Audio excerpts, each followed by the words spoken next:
Mercedes and its fans were excited about how the W13 performed in Barcelona, as it was visibly less bouncy compared to the races before. But those high hopes would turn 180 degrees as the car would yet again be undrivable, as Lewis Hamilton would be heard telling Peter Bonington, his race engineer, on the team radio. So what did happen to the W13 at Monaco? And is Mercedes doomed for another bumpy ride at Baku? Stick around to find out. As mentioned earlier, Mercedes faced another plethora of problems with their car, ones that Lewis Hamilton expected to face coming into the race. In his words, "I kind of expected it. We weren't very good in low-speed corners in the last race anyway. In there I was okay, but no one single lap. So we anticipated it would be difficult here, but it's worse than we anticipated because of the bumps. It's super bouncy for us, everywhere. Slow, medium and high-speed corners, very challenging."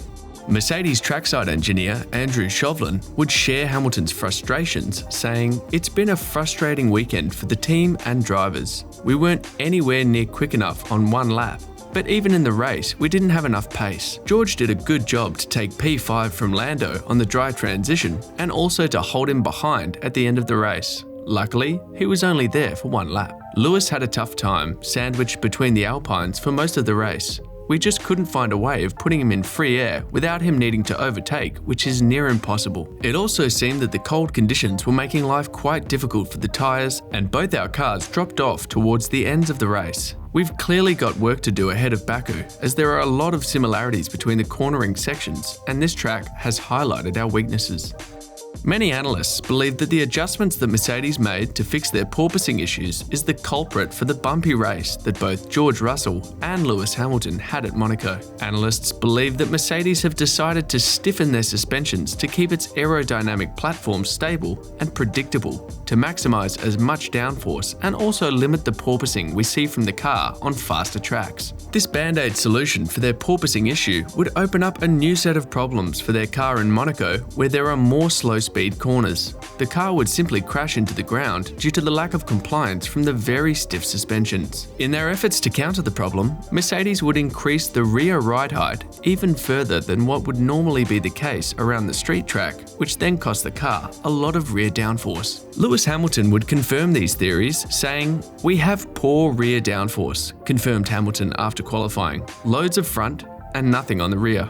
With Baku and Montreal coming up next on the calendar, many fans expect to see more of the same from the Silver Arrows, and Andrew Chauvelin himself would agree, also saying, "Baku might present some similar challenges. We're working on areas though to try and improve that ride, try and be able to run the car a bit closer to its optimal window.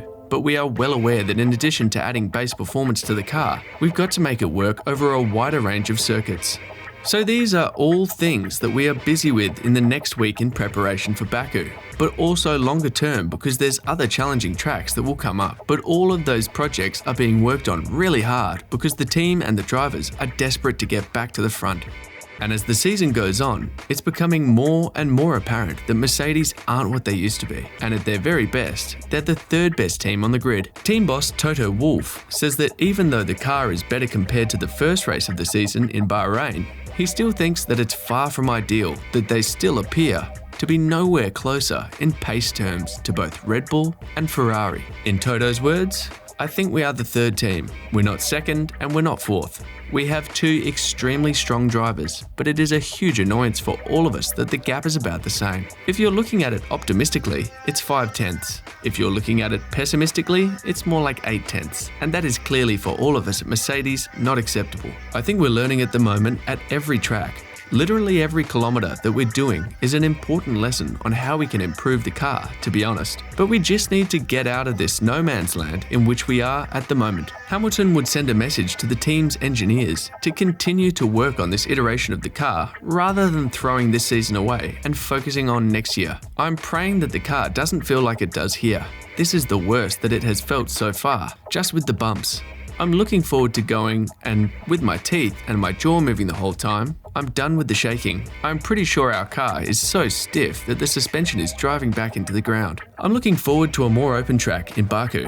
I'm just praying it's not as bumpy as here. I think we have to find out what's wrong with this car before we can make another one. If we started to build another car, we could easily make a mistake. I think it's about fully understanding this one, which is something we haven't achieved yet, so that we have an idea of which path to go down. However, There are a lot of things I wouldn't want from this car in next year's car.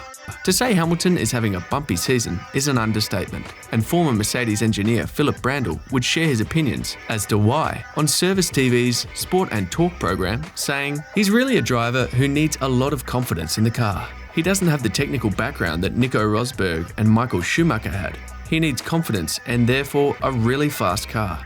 Toto Wolff would come to the defense of the 7-time world champion, saying that he believes that it's only been a string of bad luck for Hamilton. In Toto's words, "I think when you look at the bad spells that Lewis had, look at the race, stuck again, contact with Esteban, stuck behind Fernando, the red flag in qualifying, and we know what happened in the races before. I think the pendulum will swing so that these unlucky situations stop with Lewis. They are very much on the same pace. One practice, one leads, then the other one. And that is great how they work together in order for us to get our car straight, because we need to get our car straight." Whether it's luck or not, the fact of the matter is that George has showed results consistently throughout the season, and when Toto was asked if team orders would ever come to play between Russell and Hamilton, as it did between Bottas and Hamilton, Toto would reply with no. 100% no. 100% we will allow them to race until a driver is mathematically out of contention. We're not making such a call.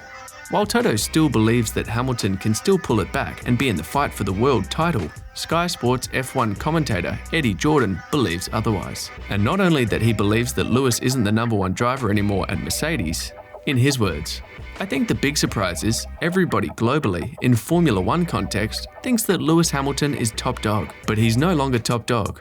Not even in that team because Russell has taken his perch away. And I think it's very interesting to watch, and I want to see how Lewis is going to overcome that."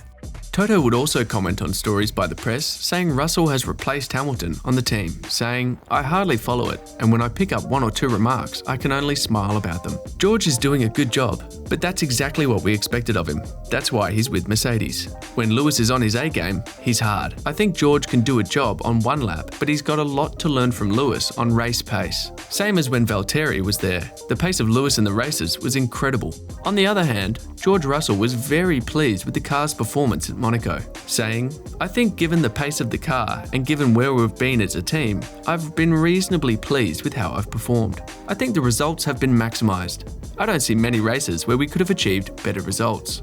Only time will tell whether or not Mercedes will be able to make the championship battle a three-way fight, and whether or not Hamilton's luck will change as well. But what do you think? Will Mercedes struggle as badly at Baku and Montreal as they did in Monaco? Let us know in the comment section below. And don't forget to like and subscribe.